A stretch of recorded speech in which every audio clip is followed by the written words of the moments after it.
Welcome to The Explainer. Today, we're digging into the life of a Roman emperor from almost 2,000 years ago.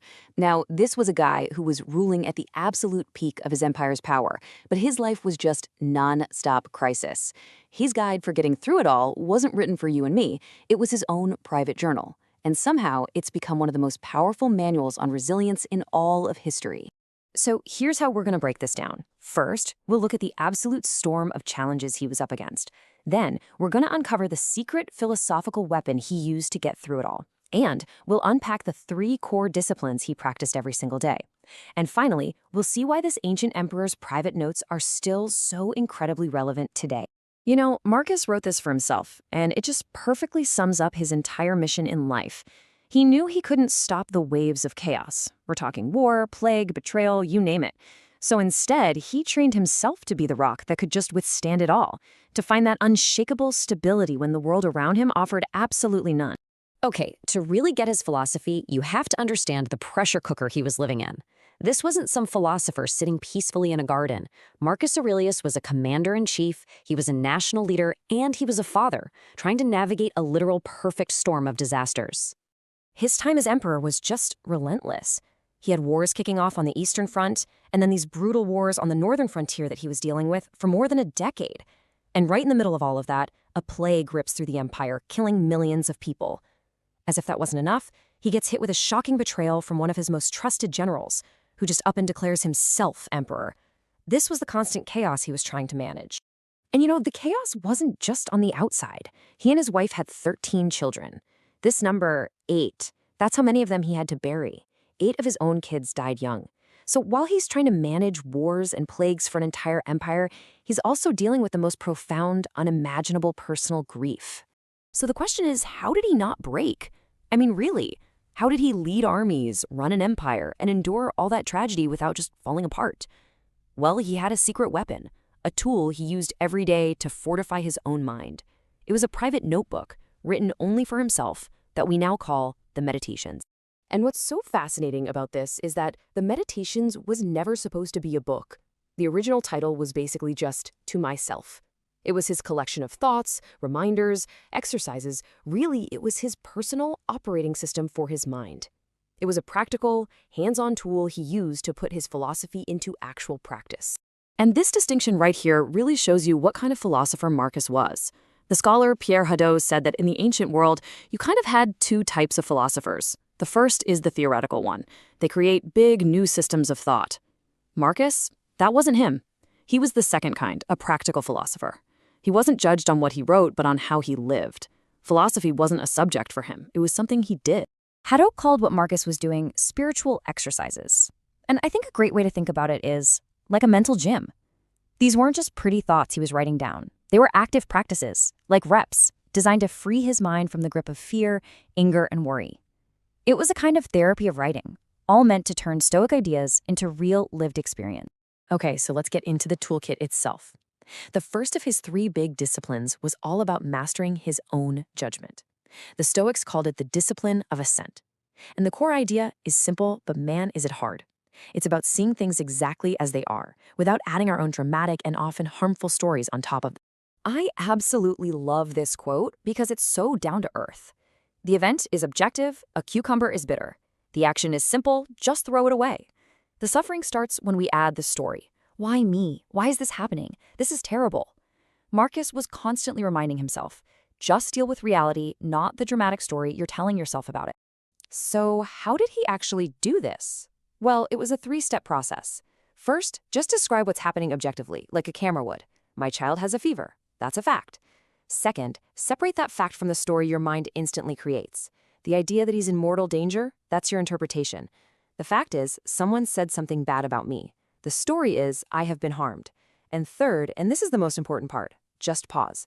Don't automatically agree with that first panicked story. Stick to the facts, and you stay in control. All right, let's move on to the second discipline. This is the discipline of desire. So if the first discipline is about how we see the world, this one is all about what we want from it. It's about learning to want only what is truly good and, crucially, accepting what is completely outside of our control. This line is it's a gut punch, especially when you remember how many children he lost himself. And it shows this profound shift in perspective. Most of us, we beg the universe to change things we can't control. But the Stoic trains themselves to work on their internal response. The goal isn't to control the outcome, it's to master your fear of the outcome. And this is all built on a core Stoic idea, the dichotomy of control. Basically, some things are up to us, our judgments, our choices, our actions, but most things are not. Our health, our reputation, what other people decide to do. The Stoics said that all our suffering comes from trying desperately to control the uncontrollable. The goal is to pour all your energy into the things you can control and learn to accept the rest. And this isn't about being passive. It's incredibly empowering because you stop wasting energy on things you can't change. Now, we have to clear something up here because this is a huge misconception about Stoicism. People think it means being cold and emotionless, but that's just wrong. The philosopher Seneca, who was a huge influence on Marcus, put it perfectly here. It's not about suppressing your grief. It's about not piling on extra unnecessary suffering with bad judgments like, this shouldn't be happening, or I'm being punished. You feel the pain, of course you do, but you don't poison it with a false story. So you master your judgment, you align your desires. What do you do then? Just sit there peacefully? No way. And that brings us to the third and final pillar, the discipline of action. This is where Stoicism shows it's not about passive resignation at all. It's a philosophy of duty, service, and getting involved. To Marcus, being a rational person meant being a social person.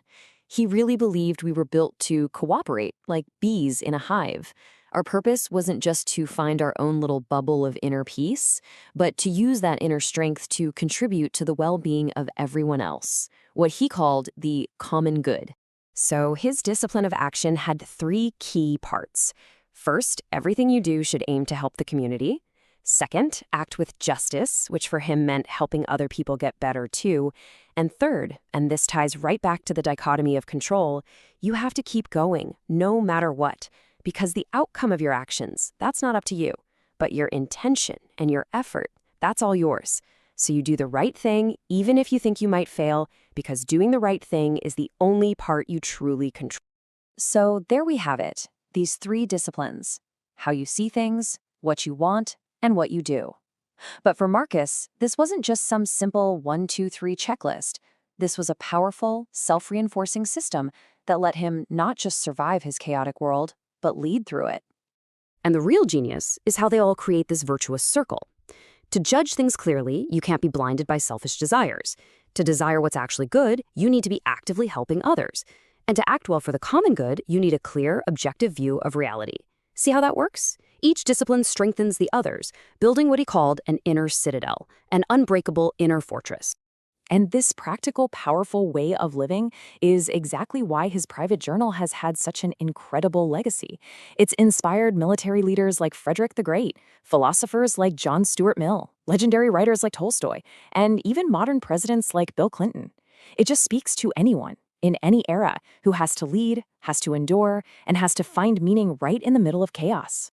And that really brings it all back to us. Marcus Aurelius built his inner fortress through daily, deliberate practice. His world was full of plagues and wars and betrayals. Our world is different, sure, but let's be honest, it's still pretty chaotic. So the question his life leaves us with is a personal one. In the face of your own storms, what are you building? If a question made you stop and think, take one more second. Philosophy doesn't give easy answers, it teaches you how to ask better questions. Like the video if you enjoy thinking. Follow Philosophy LM and keep searching together.